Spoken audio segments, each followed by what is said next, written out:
Whoa, he has trouble with the snap, and the ball is free. There goes Davis. Oh, my God. Davis is going to run it all the way back. This is VSiN's College Football Betting Podcast. Welcome in, everyone. Another edition of the VSiN College Football Betting Podcast. It is the Thursday edition, which means Matt Youmans in studio at Matt Youmans 247 on Twitter. Once again, rate, review, tell a friend, tell lots of friends. Subscribe, and we will be with you each and every week, 3 times a week. The VSiN Lines Revealed show on Sundays with Jonathan Von Tobel. Then the late night edition on Monday night, early Tuesday morning with me and Adam Burke. And then the Thursday breakdown of the card with Matt Youmans. So, Matt, I don't want to waste any more time. We got a lot of games to get to. Let's pull out that big steak. The main course. I know that Matt gets mad. He likes the spicy segment more than the main course. No, I'm hungry. And I just ate like an hour and a half ago. You start talking about food during this podcast, now I can think about food. I know. I need some food, too. We need to figure out, well, let's eat what's in front of us in a game that you have a play on, and I think probably shouldn't be the site of College Game Day because I think it would be cool to go to a place like Kansas. But regardless, they're at Old Rocky Top for College Game Day this week, and pretty big number. I believe, Matt, this is the biggest favorite Tennessee has ever been in this rivalry. 10.5 is widely available for the Vols. 62.5 is the spread. A 3:30 Eastern kick on CBS. Florida at Tennessee. Florida, after their impressive Week 1 performance, Matt, lost to Kentucky and held on for dear life against South Florida. So, how do you look at this one with the Gators and Vols? Florida's 16-1 in the last 17 meetings in this series. And anytime I see a role reversal of this magnitude, and this is a big-time role reversal, you're talking about a team, if you want to flip it, has lost 16 of the last 17 in the series, and now is laying double digits for the first time since, did Brad Powers say 1978? I didn't hear him say that, but that sounds like a Powers-Zian statistic. So 11 of those wins by Florida in the last 17 by double digits. Now, obviously, there are reasons to be concerned. I talked about this last week. Anytime you bet an underdog, you're going to have a list of concerns. Sure. Anthony Richardson and the passing game for the Gators is a big concern. It's crazy if you think about how Florida opened the season with the win over Utah at the Swamp, and there were people talking, Anthony Richardson for Heisman. Mel Kiper Jr. has Anthony Richardson ranked as his number 4 quarterback for the NFL draft. Wow. I have some news for you. He has yet to throw a touchdown pass this season. He has 0 TD passes, 3 tackles, and 4 interceptions. Not the stat line you want to see from your quarterback. No. And he was held to 4 yards rushing the week before last against Texas. He's got 134 on the season. Can the Gators get the passing game going? I'm not sure. There's some fundamental things I'm concerned about in this game. Hendon Hooker has been phenomenal for the Vols. If you go back to when he took over as starting quarterback, Tim, he's got like 40 TD passes and 3 picks. It's sick. But I think the Gators are going to be strong enough on the ground. They're going to be able to run the ball in this game and keep it within the number. The handicap to me comes down to an inflated number. Mm-hmm. You know, I hate that saying, we bet numbers, not teams, because I bet numbers and teams. You know, you're betting both. Yeah. And what I'm betting on here is a team that's historically been dominant in this series and getting an inflated number. And so I took 11.5 at the South Point with Tennessee. Right now it's you can find 11. 10.5. You can find 11 most of the week. Yeah. Now it's 10.5 or 10. Here at Circa, it's 10. But it did top out at 11.5 at South Point. I believe that was on Tuesday. And it's come down a little bit. But I think Tennessee's power rating is also a little bit inflated, Tim. If you go back to the Pitt game, Pitt was about to run away with that game before the pick in the end zone. It was going to be a 17-0 game, and instead it was 10-7 before you knew it, and Keaton Slovis went down with an injury. If that doesn't happen, I don't think Tennessee wins that game. Its rating is not so high. I think this number's inflated. All right, so you're rocking with the Gators taking the 10.5. You had 11.5, 10.5, maybe even 11 available out there. I think you might still find 11 by tomorrow because there's going to be so much play on the favorite. You know, you don't want to panic if you miss a number because on Saturdays these numbers move again. Well, and that's the thing, too, and you look at a lot of these splits that are put out there early on in the week. a lot of the respected bettors, right, they bet early. The recreational bettors, when you get those lopsided ticket counts, they're firing on Saturdays. Yeah. And that's where I want to get to this next game. You know, to me, this is one of the most fascinating games of the weekend. I don't know if anyone will be able to watch it because it's on the Pac-12 network, but a 9:30 Eastern kickoff. You've got USC red hot 3-0 against the spread against Oregon State. Now, I took the 7 earlier this week. You could have got as high as 12.5 this week at Caesars. That's crazy. Which is crazy. We talk about Circa. They opened this game 6.5. It has never gotten north of 7 here at Circa. And at time of record on Thursday afternoon, it is 5.5. And I'll tell you this. I was texting with Chris Andrews, our good friend over at the South Point, and he said early sharp money coming in on Oregon State, but he fully anticipates this is going to be a lopsided ticket count like it was last week in favor of USC, like it was 2 weeks ago with USC and Stanford. And USC's 3-0 ATS. They've covered every game by an average of 13 points. But I'll tell you this, Matt, Oregon State's also 3-0 ATS, covering by an average of 14.7 points per game. Look, this offense is absolutely phenomenal for USC, averaging over 50 points per game. Caleb Williams, 74% of his completion percentage. Jordan Addison's got 5 touchdown receptions. Travis Dye is picking up, where he left off at Oregon, averaging almost 8 yards per carry. But the defense has a lot of questions. We brought this up last week. I didn't get to the window on Fresno State. I know you didn't either, which was a good thing because Jake Haener got hurt. But USC defensively, Matt, is allowing 380 yards per game, which is 82nd in the country, and they're allowing 5.2 yards per play. Listen to these juggernauts of offenses they've played. Rice, Stanford, and Logan Fife for the most part with Fresno State. Now, the defense has been turning teams over like crazy. 10 turnovers. They haven't turned the ball over once. Another little nugget that was pointed out earlier this week, I think, I can't remember who pointed it out, so I apologize for not giving him full credit. But Jonathan Smith and Alex Grinch have faced each other quite a bit. Yeah. Jonathan Smith was the offensive coordinator at Washington. Alex Grinch was the defensive coordinator at Washington State. Grinch now at USC. Jonathan Smith now the head coach at Washington. Over the 3 years they played each other, Washington put up 40 points in all 3 of those games, averaged over 450 yards per game in those games. So Jonathan Smith thrives in the role of as an underdog, too. The Bear, Chris Felica, pointed this out on Twitter since 2019. The Beavers, 16-6 ATS as an underdog, 10 outright wins. Luke Musgrave, the big tight end for Oregon State, remains sidelined, which is certainly a worry. As you mentioned, you're betting a dog. There's definitely worries to be had. Like I said, I grabbed the 7. Still 6s out there. I think a 6.5 at time of record over at the South Point. Curious to see what this does on Saturday because the public is absolutely going to fire at a favorite under a touchdown like USC. So I'm on Oregon State at 7. 6.5 is still available. How do you look at this game? I'm not mocking the betting public by saying this because the public has got a lot of these games right. Yeah. And I think the percentage the public hits is always exaggerated when commentators act like they lose all the time. I think the biggest mistake the betting public makes is parlaying a bunch of games or teasing college football games do that, or things please. like that. We're not managing your money the right way. That's a big mistake. But the betting public is going to be, you can write this down, Tim, and we knew this basically a couple weeks ago. The betting public is going to be on USC, Ohio State, and the Buffalo Bills every week. Fair. Every week. Yep. So I'm not sure what could slow those trains down. Even if the Trojans get upset in Corvallis, I still think the public's going to end up riding USC pretty much every week. And all those offensive numbers you talked about are a little bit exaggerated because of the defensive scores USC's had, but the offense probably would have scored anyway if the defense didn't score. So USC has played a schedule so far conducive to putting up big offensive numbers. Now they're going to start playing teams that can actually expose the defense. And that's why I'm considering a play on the Beavers here. I don't have it as a best bet right now. I'm probably going to end up on this side. I hate it. The Luke Musgrave, one of the best tight ends in college football, is not going to be out there for Oregon State. I did the Pac-12 previews for the VSiN College Football Betting Guide, and I thought Oregon State's going to be a lot better than people think. You got 8 starters back on defense. It's a veteran team.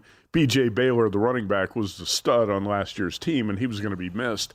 I think I'm surprised he didn't get more of a look from the NFL. I think he just signed on with the Falcons practice squad last week. B.J. Baylor rushed for 1,337 yards last year. The kid Fenwick, though, was actually picked up and run pretty well this year, too. Running backs are replaceable. You can find guys. So Oregon State's offense has been a little bit better than I expected it to be. I thought the defense was going to be elite. I thought could be the second best. They've actually had a little trouble this year so far. So that's my worry about this game, too. The Fresno game especially, but that was one of those up and down games where it just seemed like whoever had the ball last was going to win, and that's actually what happened, Tim. That is exactly what happened. When the clock ran out. Anyway, this is going to be a game where USC's offensive firepower is going to be tested a little bit on the road against a sturdy defense. I like the dog here. I'm going to wait to see if I could get a better number than what's out there. I'm going to get 7. I don't know if I'm going to get it before kickoff, but I can live bet the game. I can do whatever I have to do. I'm going to try to get a better number. I just did not want to take less than 7 here with Oregon State. Yeah, and that's a fair way to look at it. I was able to grab the 7. Wish I could have got the 12.5 at open at Caesars. All right, a game that you have interest in. Let's head to Jerry's World, a great rivalry in the SEC. Arkansas and Texas A&M. This game is a neutral site game at AT&T Stadium. Texas A&M coming off their win over Miami last week, 17-9. A total of 48.5, Matt. And Sam Pittman in a spot that he loves. He is an underdog here to Texas A&M, catching 2 against the Aggies. You know what concerns me a little bit? Everybody I've talked to this week likes Arkansas in this game. Everyone. Trendy dog? Even the smartest guys I talked to this week are on Arkansas. Everybody likes Arkansas, and I do too. It's one of the first plays that jumped out at me this week. And, A&M's offense has been anemic. That's no secret. Haynes King was not going to be the answer. Max Johnson, far from sensational when he stepped in last week against Miami. 10 for 20, 140 yards. In that game, A&M was outgained by the Hurricanes 392 to 264. It was 17-9. I don't think Texas A&M really deserved to get the cover in that game, but it did just because. Also, one thing you and I didn't know last week when we taped this podcast, or maybe we did.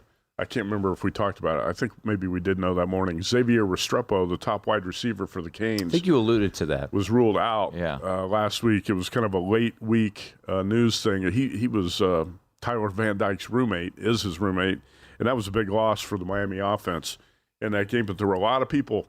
That was a popular public dog last week, was Miami, and it didn't get there against A&M. This week, Arkansas is a hot dog. KJ Jefferson, 70.5% completion, 770 yards. Raheem Sanders, 440 yards and 6.7 per carry on the ground. I don't think Arkansas is going to be paralyzed by fear facing this Texas A&M defense. It's a legit defense, no doubt about it. You got a bunch of 5-star guys over there in the front 7, but Arkansas can move the ball against these guys. The weakness for the Razorbacks, Tim, without a doubt, is pass defense. But can Texas A&M exploit that weakness? You would think probably not. So I still like Arkansas here. I was on the Hogs in this game last year. They were getting 4.5. This year they're getting 2.5. I'm going to play the Hogs again. I think Sam Pittman's team is strong enough on the offensive line. They can run the ball well enough to get the win here.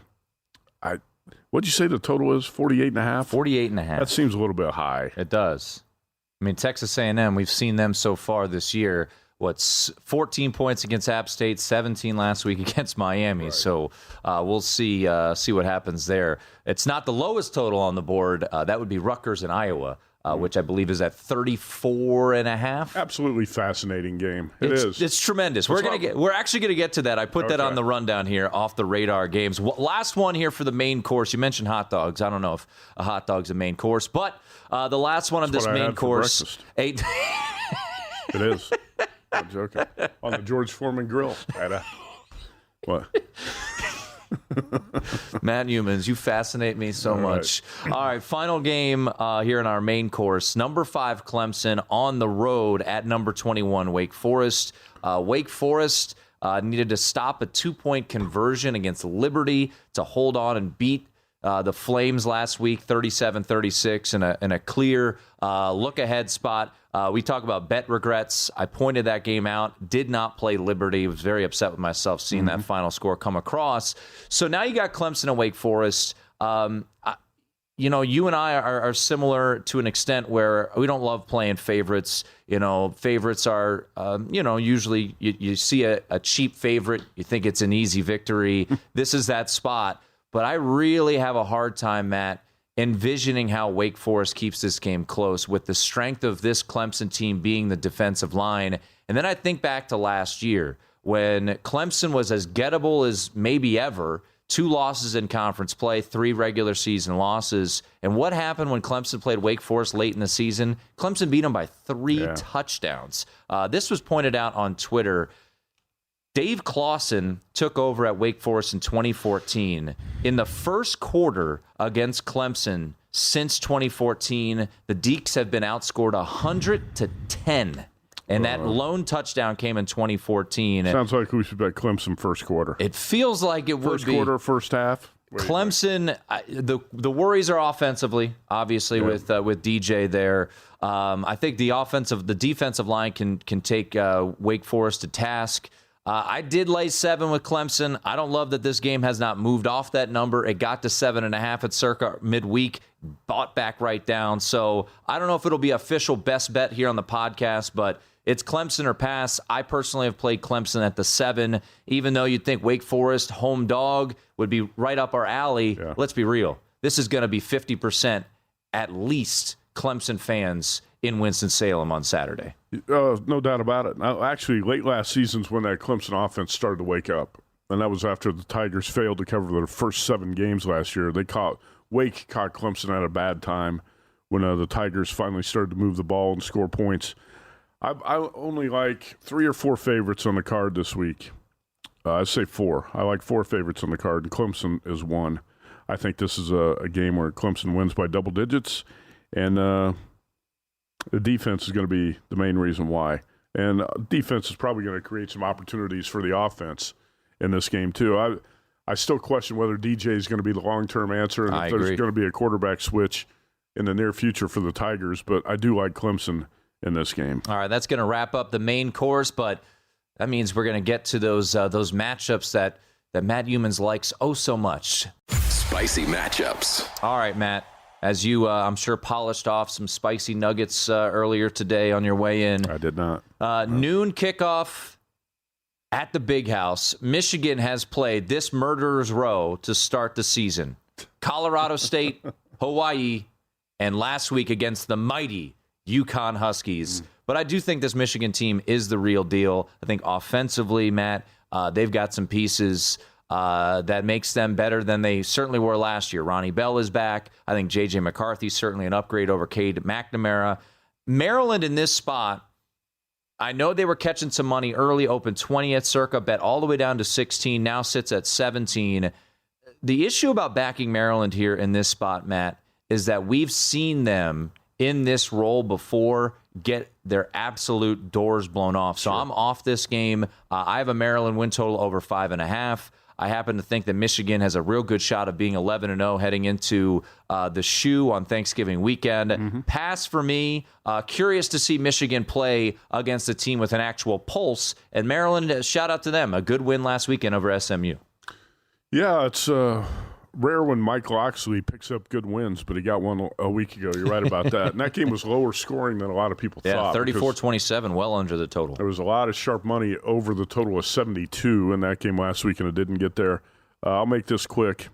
I have very little interest. I don't like to bet on Loxley, and I'm not going to bet on the Terps in this spot. There was a spot last year, Matt. I think it was a Friday night in College Park. Iowa was laying Iowa destroyed. Iowa was laying 6, and everybody, including yours truly, was on Maryland. I think they won like 38-0, 45-3. I think it definitely hurt Maryland. It turned the ball over about 7 times, and Iowa scored like 6 times off turnovers.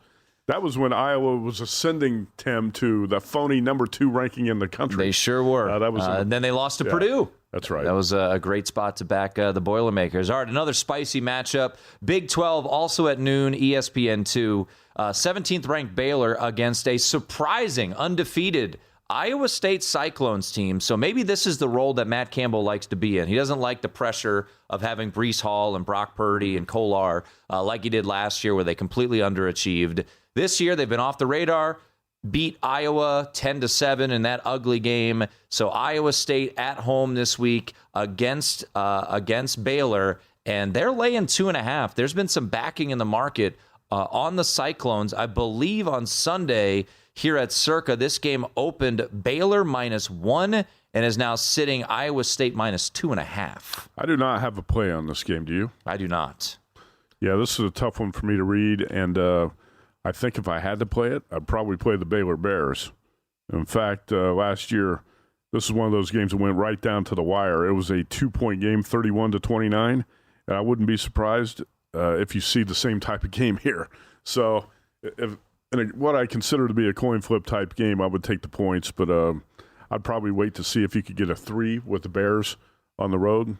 No strong opinion here. We're going to get to a game that you do have a strong opinion on here. I do like Dave Aranda better than Matt Campbell. And I know that Campbell's getting a lot of hype for some of these coaching vacancies, including the Nebraska job. I would tap the brakes a little bit on that. I'm not sure Matt Campbell is the real deal. I think he's a pretty good coach for, hey, let's face it, he's done a great job at Iowa State, right? But does that mean he can go to Nebraska, turn things around? Would you want Matt Campbell as your coach at Notre Dame? Nope. Probably not. Even though right now, I don't know. Yeah. Not saying there's an opening in Notre Dame yet. Not yet. Hopefully not for a while. We'll get to Notre Dame, too, here in just a minute. But Pac-12 is a conference that you keep a close eye on. We talked about the Oregon State-USC game. How about Washington State at home, 3-0? And I want to say there was a stat out there that Washington State is the first team to be unranked after a 3-0 start with a win over a top 20 team on the road. They beat Wisconsin. So Washington State at home, and they're catching a touchdown here at Circa at time of record against Oregon. Is this a little bit of a letdown spot, Matt, in your eyes for Oregon? Oregon, very impressive last week, put it on BYU. So Washington State catching a touchdown at home against the Ducks. Well, I think Washington State's for real.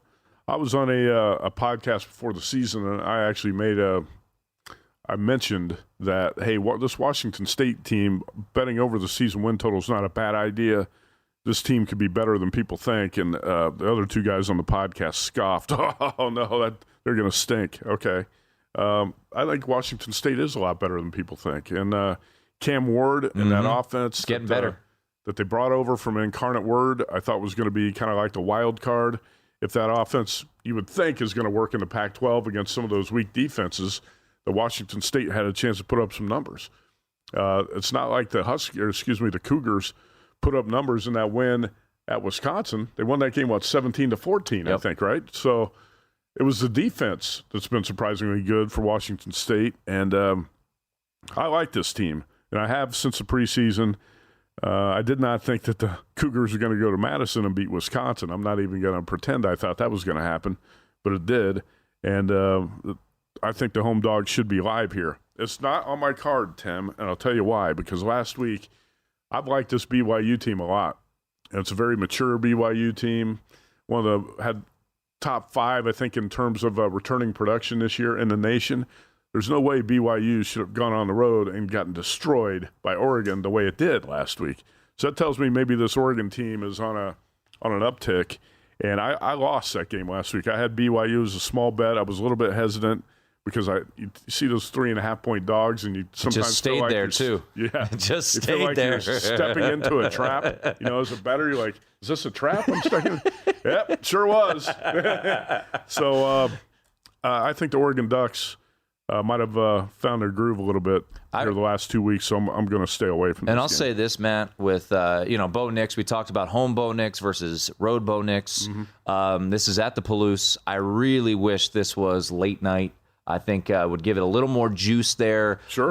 In Pullman. I'm with you. I always prefer the home dog to be playing a night game. Yeah, get that crowd a little extra lubricated. This is going to be a 1 o'clock local kick up there. Cam Ward, by the way, I know Colorado State is as some would say, a tomato can. They're not very good. But Cam Ward, 4 touchdowns last week, did get sacked 4 times. So, we'll see if that Oregon defense continues to get after the quarterback with Dan Lanning there in his first year after coming over from Georgia as their DC. So that number sitting at 7, a 4 o'clock Eastern kick, 1 o'clock local, that game on Fox. A game that you do have a play on, and you mentioned the public is always going to side with USC, the Buffalo Bills, and the Ohio State Buckeyes, and Ohio State threw up a 77 spot last Toledo. week against the mighty Toledo Rockets. I found this interesting.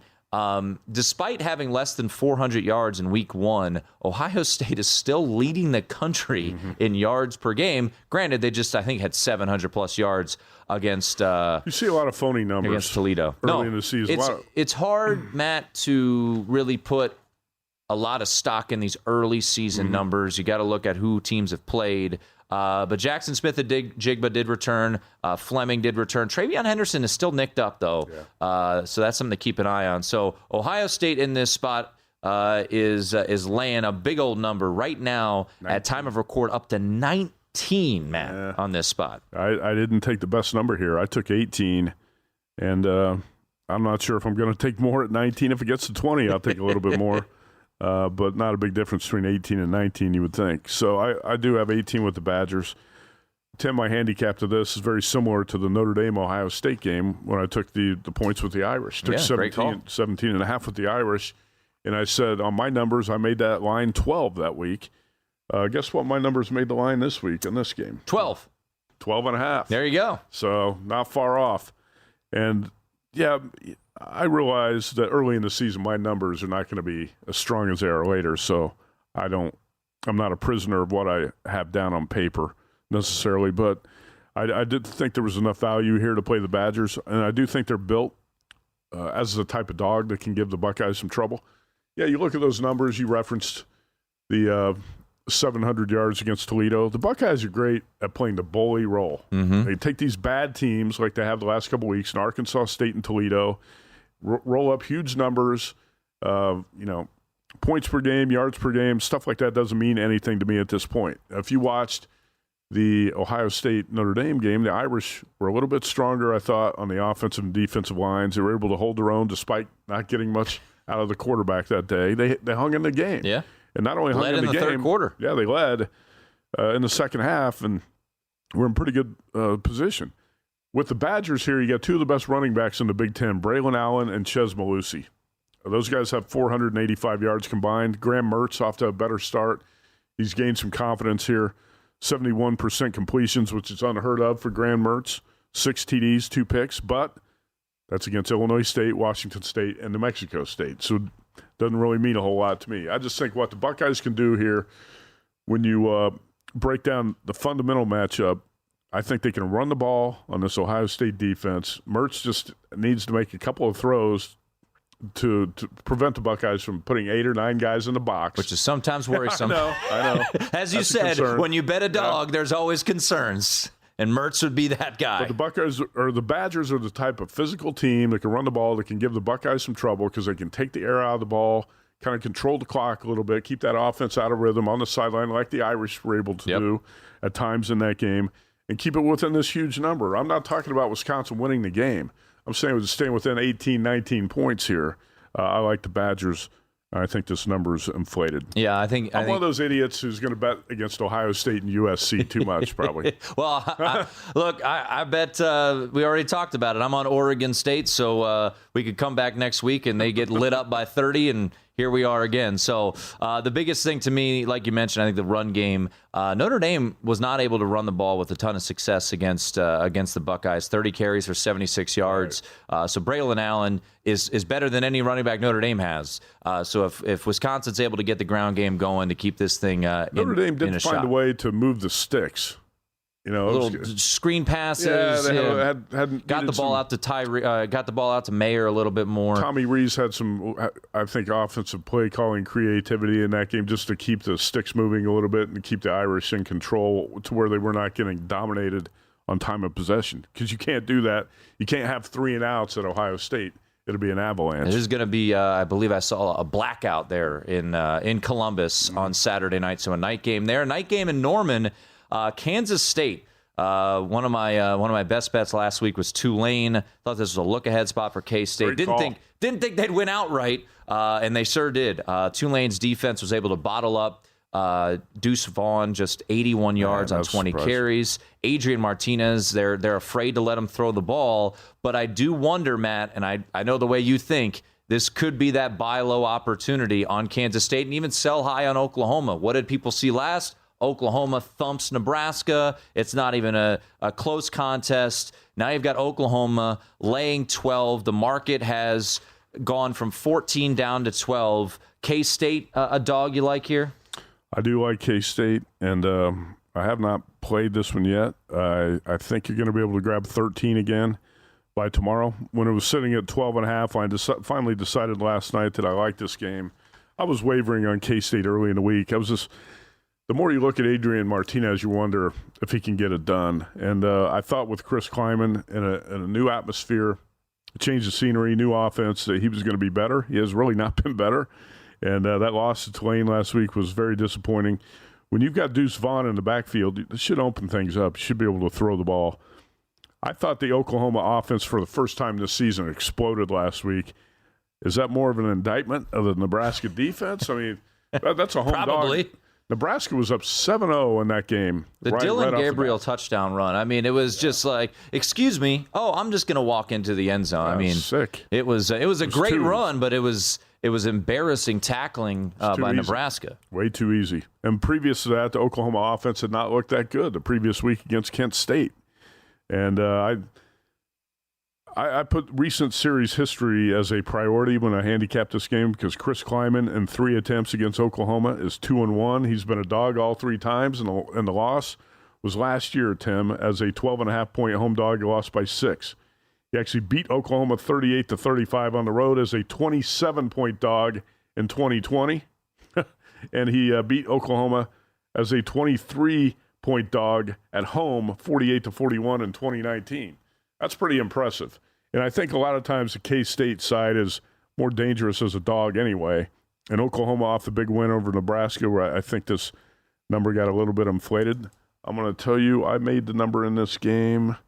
Actually, I made the number 11, so it's not that inflated. But I'll grab. Public's going to come in on Oklahoma. Yeah, I'll grab 13 tomorrow when I can get it with K-State. All right, that's another night game, a late night game. You and I love these late night games. Head into Seattle. Washington, very impressive last week, covering the number. Almost a backdoor situation with Michigan State. For anyone who backed the Huskies, you were fortunate. I laid the 2 early in the week and was very impressed by Washington. But this is maybe an opportunity to sell a little high. Our good friend and colleague Wes Reynolds wrote it up, vsin.com. He's taking the points with Stanford. I took a little crack at Stanford early on this week. I wouldn't say it was one of my favorite plays. I didn't write it up for the website, but took the 14, which is still available at multiple spots around town and across the country. Stanford at Washington here. Washington, I took Matt, they do not play USC, and they do not play Utah this year. Right. So I took a 12-1 bite on them this week at Caesars in town, that they would just be here in Vegas, and then you can, if you're in a 12-1, you could, hedge off certainly with the other side. Michael Penix has looked really, really good in Kalen DeBoer's offense. Kalen DeBoer just continues to excel wherever he goes, whether it be Eastern Michigan, Fresno, Indiana, back to Fresno now as the head coach of Washington. But is this too much on Washington to be laying 14 at some spots against Stanford? Give me the Stanford and the 14 points. I'm taking it here. In fact, I made a small bet early in the week on plus 13. So I'll bet more here on plus 14. In 2020, Stanford was a 12.5-point dog in Seattle and won that game 31-26. Now, this is a different story with Kalen DeBoer as head coach. Obviously, much better situation for Washington. He was a great hire. Michael Penix has got 1,079 passing yards, 10-1 TD to INT ratio so far. And this Huskies team is going to be better than I thought in the preseason, even though I did like the DeBoer hire. I wasn't sure if Penix was going to take off in the offense this quickly, but he has. I really like the Tanner McKee, E.J. Smith combo for Stanford. And don't forget, in that 41-28 loss to USC. Stanford coughed up 2 fumbles inside the 10-yard line. Yep. And also the Cardinal have had 2 weeks off to prep for this game, Tim, which I also like. That's another angle I like here. They had a bye last week, 2 weeks to prep for this Washington game. Huskies off a big win over Michigan State. I think the situation, the matchup, both set up pretty well for Stanford. 3:30 Eastern, Chapel Hill, North Carolina. UNC off a bye, 3-0. Get the mighty Notre Dame Fighting Irish fresh off of a thrilling 24-17 win over the mighty Cal Golden Bears. This line has been interesting to me. Open pick at circa, then quickly got bet Notre Dame -2, then flipped to UNC -2, then back to pick. And as of right now, we sit UNC is a small favorite, which I think is probably right. Yeah. It's interesting. You know, Danny Burke wrote it up for VSiN.com. I understand his side. He said, lay it with UNC here or take a short money line price. Danny also played Nebraska over its season win total. I had to bust him a little bit on that one. Look, he's a Nebraska fan. I'm not completely innocent. I may have taken a plus 350 flyer on them to win the Big Ten West in Nebraska. I don't know what to think of this game. I mentioned this earlier this week with Adam Burke. I wouldn't touch this game with a 30-foot pole. I just think it seems a little too easy to just assume that North Carolina, who was life and death with Georgia State. I mean, I watched that entire game. They were losing in the fourth quarter to Georgia State. Is just going to come out and roll the Irish. They do have electric offense. Josh Downs is back, which is huge. 142 yards last year against Notre Dame on the road at South Bend. Obviously, May has been a fantastic quarterback, but I thought I saw something in that second half, Matt, from Notre Dame. You finally saw push up front with the offensive line that had been disappointing for 2.5 games. You saw Tommy Rees maybe figure out something with Drew Pine, who has a ton of limitations. So I'm curious your thoughts. I'm not touching this game, but I think I'll just say this. I don't think it's as easy as some people think that UNC is just going to roll out of bed and smoke the Irish in Chapel Hill. There was a glimmer of hope in your eyes last week. There was, a little bit. Fourth quarter of that game. I'm disappointed in the Irish. A week ago, I thought they could play bully ball and run it right over Cal and control that game. And, Tim, they were lucky to win. Irish lucky to win that game by 7 last week against a Cal team that was struggling to beat UNLV and Berkeley the previous UNLV, week. Though. Huh? UNLV, pretty good. All right, let's not get carried away. Rebels are not going to go to South Bend to beat the Irish. And if they do, Marcus Freeman's going to be out of a job. Yes, that is a fair way to look at that. But this is a tough handicap for me. I made the line North Carolina 2.5, but I'm not crazy about it. I think this is going to be one of those games that's going to be decided late by a field goal, and I don't think I want to be on either side right now. A pass on me. I've downgraded the Irish a little bit since, the first game against Ohio State, I was optimistic about what I could see from Notre Dame, and I've lost a lot of that optimism over the past couple weeks. So I thought Tyler Buckner would be a quarterback with a higher ceiling than Drew Pine, but who knows? The Irish got a chance to circle the wagons and get things together, but I'm not going to bet on it. Yeah, I think this is for the long term of the season for Marcus Freeman's, I don't want to say Freeman's job security, but a win here going into a bye before they come out to Vegas to play BYU would turn a lot of things around, so we'll see. But a pass for me on this game. Last one here on the spicy matchups. Texas Tech is hosting Texas. Quinn Ewers is going to travel with the team to Lubbock. I thought Texas, you talked about this game.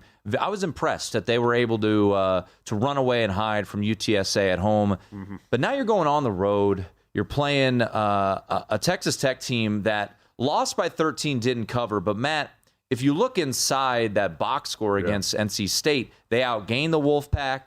They had 4 turnovers. They completely shot themselves in the foot. Donovan Smith threw 2 interceptions in that game. They lost a fumble. So I think this is a spot where I would just say the Longhorns should be on alert here against the Red Raiders.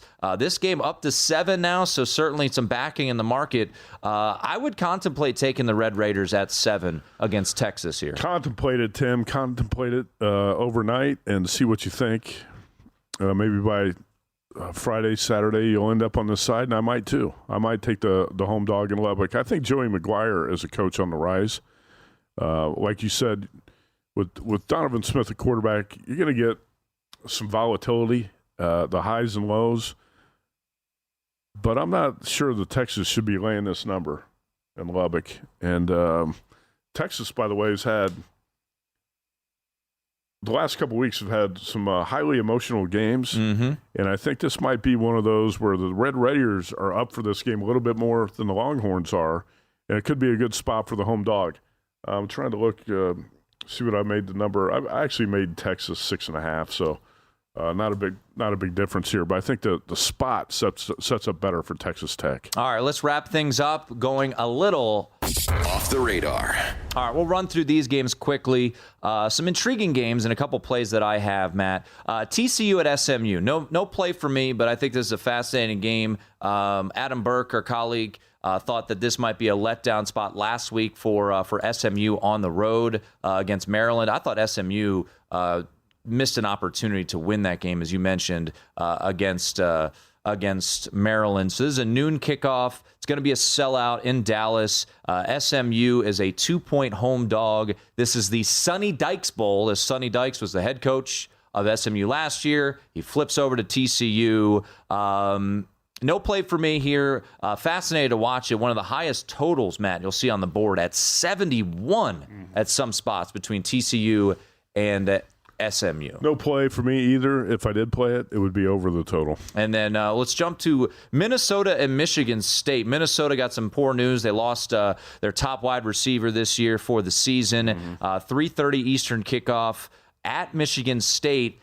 Too much love in the market for Minnesota. Michigan State looked awful in prime time. I just don't know if Michigan State is there this year. We talked about it last week.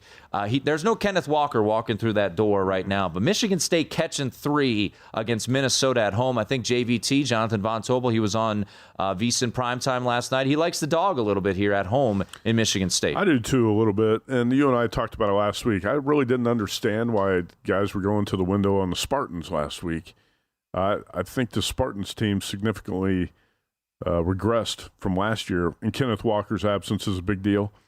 And that's a tough trip to Seattle to go out there and play that game against a much improved Washington team. So I don't downgrade Michigan State off what I saw last week, Tim, because I didn't have the Spartans rated that highly to begin with.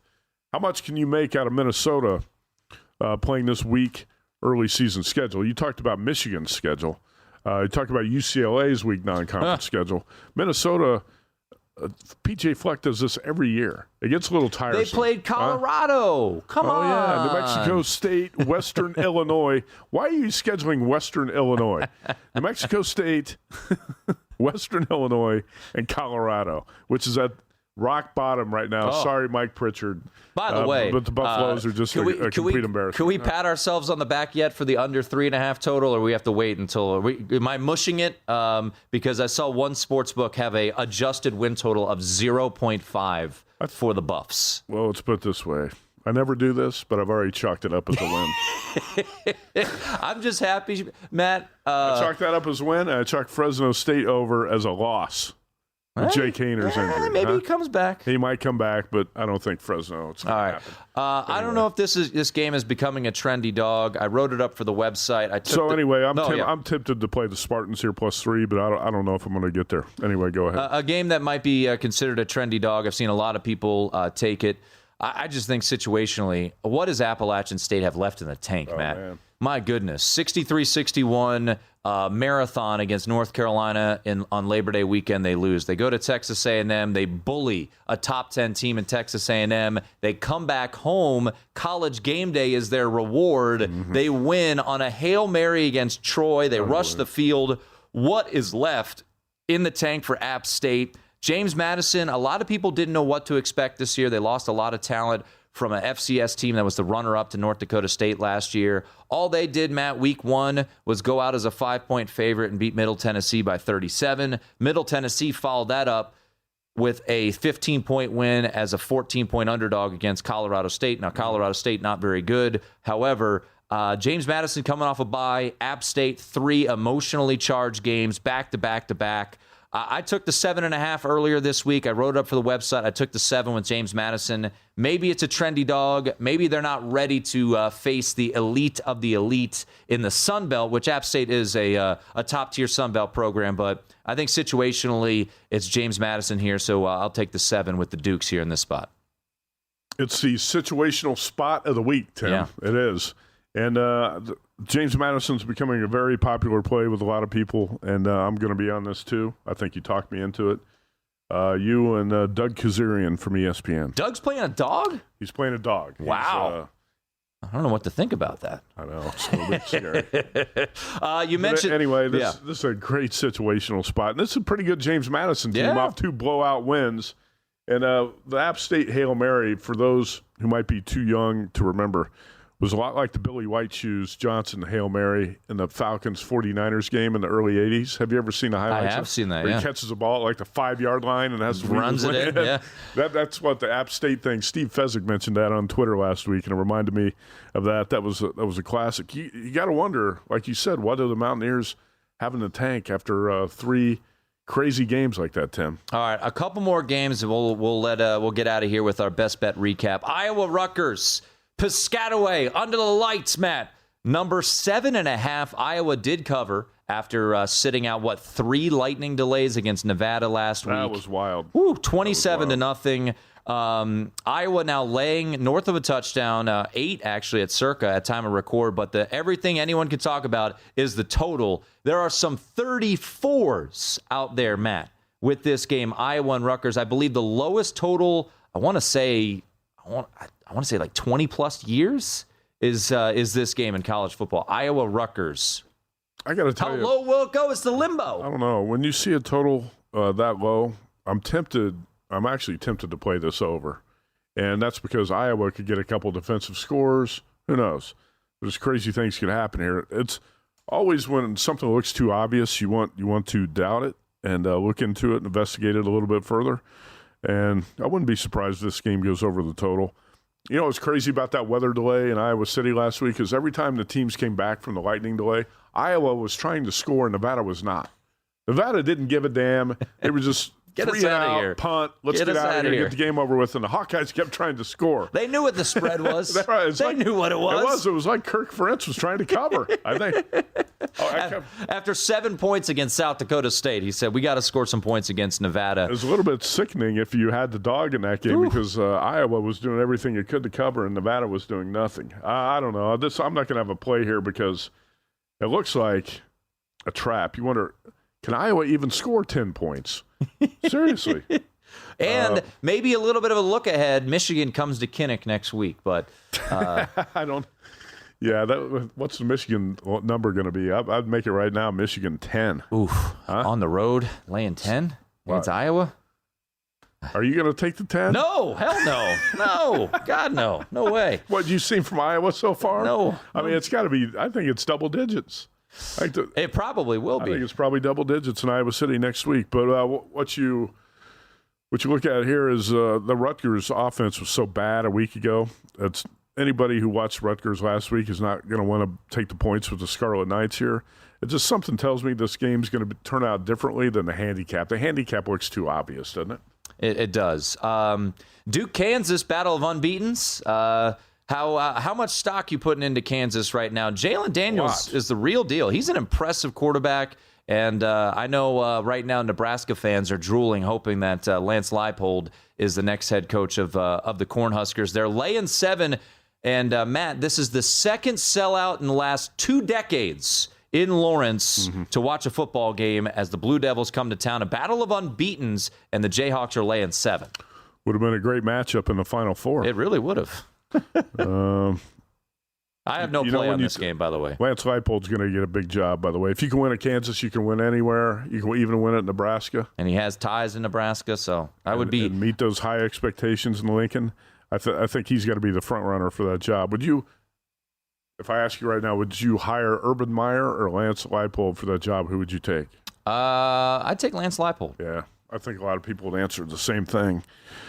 So as far as the Jayhawks go here, now, Tim, it's going to be interesting to see how they handle this. They're going from the role of being underdogs and disrespected to all of a sudden being favorites and a lot of media hype. and things like that. People saying game day should have been there this weekend. Yeah, it's a different role, new life. Yeah, it's a totally different role. So that's why I'm not laying the points this week. I want to see how Kansas handles this different role of being the favorite, and I'm going to stay away. All right, my last game, my last play, I'm taking the points with Southern Miss. I had Tulane last week. Now Tulane laying 13, situational spot. This is a rivalry, but Tulane opens AAC play, Matt, next week on a Friday at Houston. Tulane feeling themselves certainly after an impressive win against Kansas State. There's a familiarity. Southern Miss's head coach was the former OC at Tulane when these two teams last played, and I think Will Hall, the Southern Miss head coach, will have some things up his sleeves. A little surprised that Ty Keyes has lost the starting role, but they're rolling with a true freshman, but Ty Keyes is expected to play. They have a good running back in Frank Gore Jr. I think Southern Miss keeps this game close. I'll take the 13 with the Golden Eagles in a rivalry game. It's the battle for the bell, Matt. The battle for the bell between these two teams. All right, that's going to do it for us. Let's wrap up the show like we always do with our best bets recap. Best bet recap. All right, Matt, I'll roll through mine real quick. As just mentioned, Southern Miss plus the 13 on the road at Tulane. Earlier this week, I took Oregon State plus the 7. Can I still get it here? I mentioned it on my show. Is that allowed? Might be able to get it by tomorrow. Let's say I'm going to have a same play. So let's put a qualifier on this. Oregon State is a play at plus 7. All right, James Madison plus the 7. And then I'll lay the chalk. I'll lay the 7 with Clemson. So those are my 4 plays. Southern Miss plus 13, Oregon State plus 7, JMU plus 7, and Clemson minus 7. Matt, your plays officially are? Florida plus 11, Arkansas plus 2.5, K-State at 13 or better. You got to get at least 13 in that one. Stanford at plus 14. And I did not get the best number here, so I'll play it at the number I bet it. Whiskey plus 18 against Ohio State. And also that Oregon State play is a conditional bet. If you can get 7, the Beavers are a play. And then Adam Burke is riding with Texas, laying the chalk, so a little bit different than us. He laid 6.5 earlier this week. Akron, Liberty under 57. Liberty will be without their backup quarterback who's taken over the starter role. He's laying the 3 with Marshall and then laying 12 with Memphis against North Texas. Marshall is playing Troy.